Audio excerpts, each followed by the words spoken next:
Hello and welcome to the TMC Newsroom. Thanks for watching. My name is Rich Tehrani. On our program today is Bill Steele, and he's the chairman and CEO of KenCast Incorporated. Bill, how are you? Very good, Rich. Thank you for being on our program today. It's my honor and pleasure. Could you share with us briefly what your company does, please? Yes, KenCast is traditionally a content delivery network company. We're very powerful in the multicasting of content, particularly video. So we carry a lot of movies from Hollywood out to hotels, out to cable head ends for video on demand. And we also do a lot of delivery of video for the U.S. military, too, believe it or not. So really, your business is quite diverse. Yes, and not only entertainment and media on one hand and military on the other, but we also do a lot of retail work. We do digital signage for Target stores. So applications as well? Yes, we provide, often we're a piece of the solution, but more recently we've been doing more complete turnkey solutions, yes. And in terms of the number of systems outstanding, you mentioned, was it around 2,000 plus? We have over 2,000 systems now installed worldwide since we incorporated in 1994, 16 years ago.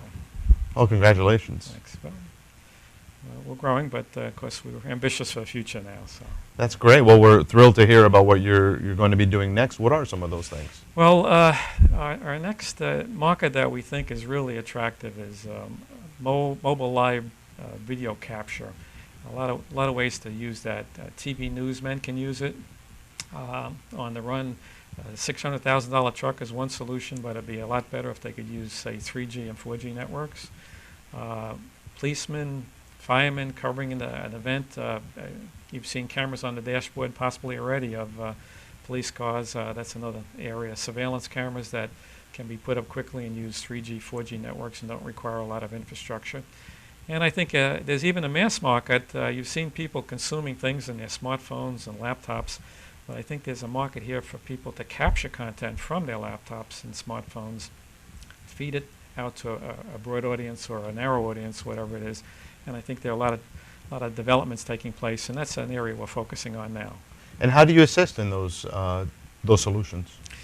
Well, there are two general problems in getting video from some location, some event, a high school volleyball game or a basketball game.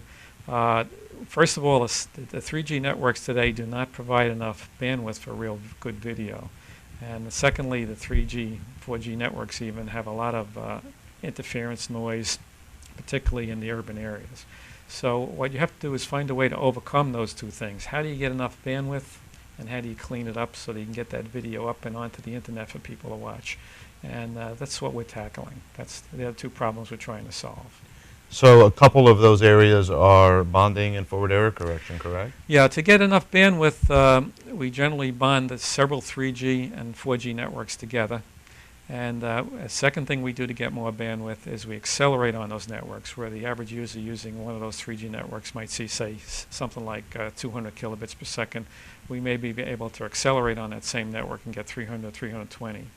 And then if we can combine, say, 3 or 4 of them together, we can get up around a megabit per second, and you're starting to get better video then. The second problem, all the noise and the lost packets and whatnot, that requires putting on forward error correction at the source. When you capture the video, put forward error correction on. When you get to the destination point where it's to be viewed, you can solve for the missing packets that have been lost by the 3G, 4G networks, and do it dynamically on the fly so the video looks perfect.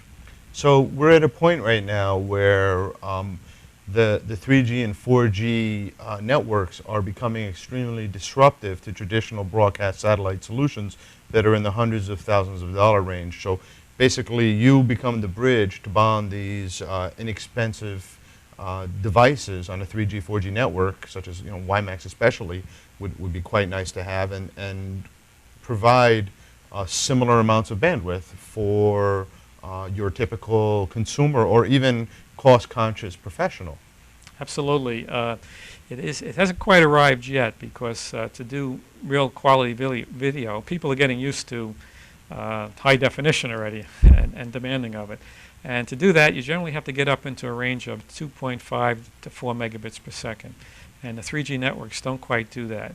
Even the 4G networks will likely come in with upstream collection of video at 800 kilobits per second to a megabit per second. But if you can bond 2 or 3 of them together, you're now in the ballpark. You can do real quality video capture for the first time with 3G and 4G networks. It's just around the corner. The other trend that's helpful is that the carriers are, of course, competing with each other.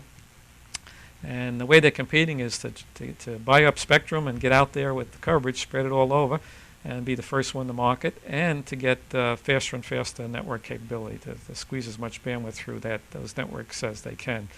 And that's all helping this big race between the carriers.